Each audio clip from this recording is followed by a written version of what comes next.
जय जय। नमस्कार, स्वागत है आप सभी का आपके अपने परिवार हनुमान सेवा परिवार में। आशा करते हैं कि प्रभु श्री हनुमान जी और परम पूज्य बाबा नीम करोड़ी महाराज जी की असीम कृपा से आप सभी का जीवन बहुत मंगलमय हो। यूँ तो बाबा नीम करोड़ी महाराज जी ने सन 1973 में अपनी शारीरिक लीला को विराम दे दिया था, परंतु यह मात्र मानव दृष्टि के लिए एक छलावा है। महाराज जी तो सिर्फ प्रकृति के नियम को निभा रहे हैं। और महाराज जी खुद भी कहा करते थे कि हम तो विष्णु के बंधन में बंधे हैं। विष्णु जो परम परमात्मा हैं, उनके बंधन में बंधे होने का मतलब है प्रकृति के नियमों का पालन करना। इसीलिए महाराज जी ने इस शारीरिक लीला को मनुष्य दृष्टि के लिए विराम दिया, परंतु उनकी यात्रा निरंतर है।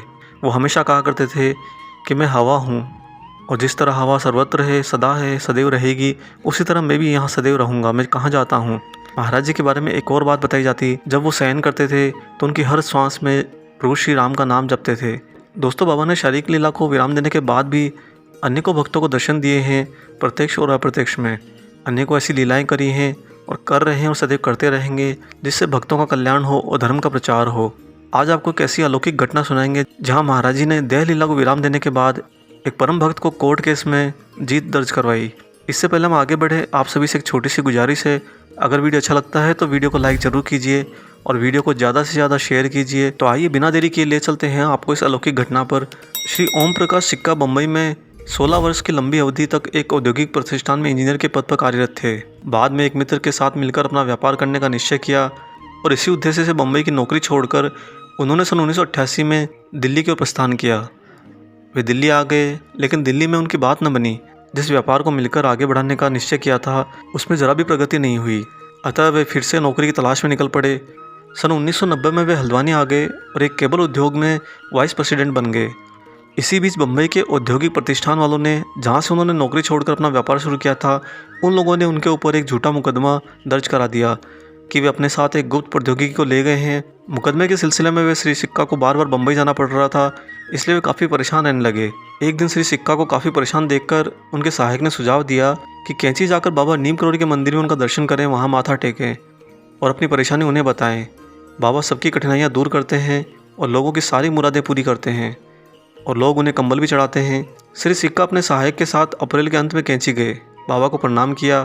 श्री सिद्धि माँ के भी वहाँ उन्होंने दर्शन किए, परंतु पता नहीं क्या हुआ, विचारों की उधेड़-बुन में वे महाराज जी को कंबल अर्पण करना भूल गए और इस तरह वे कैंची धाम से दर्शन कर वापस लौट आए।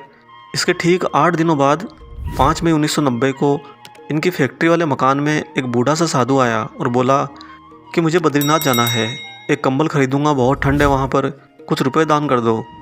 तो सिक्का जी ने 100 रुपये साधु को देने चाहे, जिस पर साधु ने कहा कि 100 रुपये का भी कोई कंबल आता है, बड़े कंजूस लगते हो तुम तो। सिक्का जी यह सुनकर झेंप गए और वे घर के अंदर गए और जो भी 1100-1200 रुपये उनके पास रखे थे, सारे समेट कर ले आए।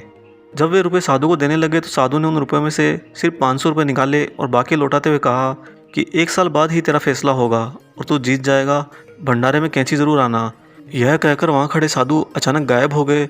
साधु के अंतर्ध्यान हो जाने के बाद सिक्का जी का माथा ठनका कि कहीं ये बाबा नीम करोड़ी महाराज तो नहीं थे। सिक्का जी तुरंत दौड़कर फाटक की तरफ भागे, शायद वो साधु मिल जाए, लेकिन बाबा तो अंतर्ध्यान हो चुके थे, कहाँ मिल पाते। चूँकि वो साधु ने कैंची धाम आने के लिए उनसे कहा था, अतः इसके बाद वे लगातार कैंची धाम आते रहे, श्री माँ के दर्शन भी करते रहे और उन्होंने बाबा को एक कंबल भी अर्पित किया। यद्यपि कंबल की कीमत 500 रुपये वे बाबा को पहले ही दे चुके थे। कुछ समय बाद वे कैंची आए और श्री माँ से बोले कि माँ, मुकदमे के सिलसिले में मुझे बम्बई जाना है। तो श्री माँ ने उन्हें मना कर दिया।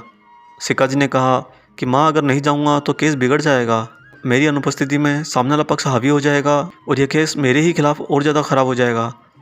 तब श्री माँ ने बड़ी ही दृढ़तापूर्वक कहा, जब महाराज जी ने कह दिया है कि आप जीत जाएंगे तो फिर वहाँ जाने की आपको कोई आवश्यकता नहीं है। महाराज जी सब ठीक करेंगे, आप ही जीतेंगे।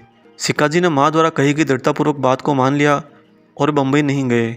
उन्होंने फ़ोन पर ही वकील से बात कर ली और वकील ने उनकी अनुपस्थिति में ही बम्बई में केस की प्रक्रिया को जारी रखा। सिक्का जी को विस्मय तो तब हुआ जब उस साधु की घटना 5 मई 1990 के ठीक 1 साल बाद 5 मई 1991 को अदालत ने सिक्का जी को निर्दोष साबित करते हुए उनके खिलाफ दाखिल मुकदमा खारिज कर दिया। यह थी बाबा नीम करोड़ी महाराज जी की परम लीला। उन्होंने अगर दर्शन देकर प्रत्यक्ष या अप्रत्यक्ष में जो भी आदेश दिया है, ये प्रकृति ने वो पूर्ण किया है। महाराज जी के मुख से निकले वचन परम सत्य और अटल हैं, कभी उन पर शंका या संदेह ना करें, क्योंकि ऐसा करके भक्त कभी कभी गलत कर्म के रास्ते पर चले जाते हैं। दोस्तों, अगर आप महाराज जी हनुमान जी की भक्ति करते हैं तो अपने सारे कर्म उनको समर्पित कर दें और उन पर दृढ़तापूर्वक अपना विश्वास बनाए रखें। यकीन करिए, जितना आपके भाग्य ने आपको लिखा होगा, उससे भी ज़्यादा जल्दी महाराज जी आपके कार्य को संपादित करते हैं और आपको भाग्य से भी ज़्यादा आशीर्वाद प्रदान करते हैं। आशा करते हैं आपको ये वीडियो पसंद आया होगा। वीडियो अगर अच्छा लगा है तो वीडियो को ज़्यादा से ज़्यादा लाइक कर लीजिए और चैनल को सब्सक्राइब भी कर लीजिए। मिलते हैं जल्दी एक और ऐसे ही शुभ अंक के साथ। तब तक अपना और अपने माता पिता का खूब ख्याल रखिए और प्रभु श्री हनुमान जी और परम पूज्य बाबा नीम करोड़ी महाराज जी की निस्वार्थ होकर निरंतर सेवा करते रहिए। जय सिया राम।